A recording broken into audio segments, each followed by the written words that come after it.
Vedel si, že Taliani nejedia bolonské špagety? Čo? No pozri, tuto píšu, že tá kombinácia proste nesedí. Bolonská omáčka je mäsová omáčka, ktorá pochádza z oblasti Bologna a tradične sa servíruje z tagliatelle alebo pappardelle. Prečo by sa teda bolonská omáčka nemohla dávať aj na špagety? Špagety pochádzajú z južného Talianska.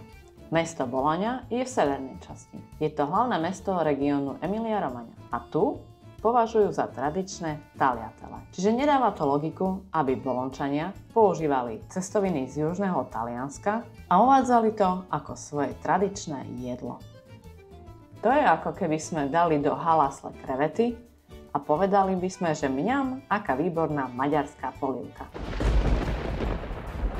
Cítiš ten rozdiel? A že do omáčky nemôžeš dať hocčo, to ti teraz ani radšej nebudem hovoriť. Čauko, to je krásny Hauko. To je náš? To je náš Hauko. Nie, nebola som. Asi jej treba na záchod, ale...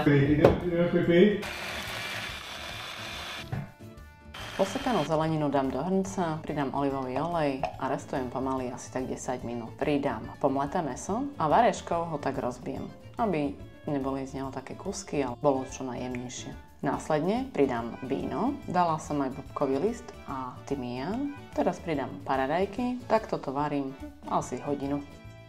Včera som varila ragu bolognese na lasagne, ale spravila som toho viac, takže dnes si dáme tagliatelle al ragu. Voda na cestoviny už vrie, najskôr si osolím vodu. Tagliatelle sa varia 8 minút, píše tu 9. Včera som varila 8 minút a boli také, že veľmi uvarené, takže dnes dám 7 minút. Do panovice si naberem omáčku. Omáčku ohrejem. Takže cestoviny už sa varia 7 minút. Už ich vypnem. Pridám ich do omáčky. Možno trošku ešte pridám vodu z cestovín.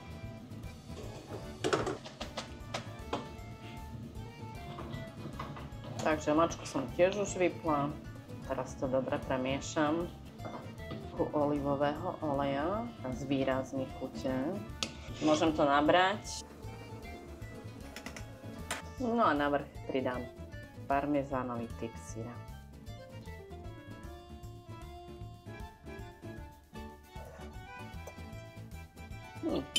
Vynikajúce.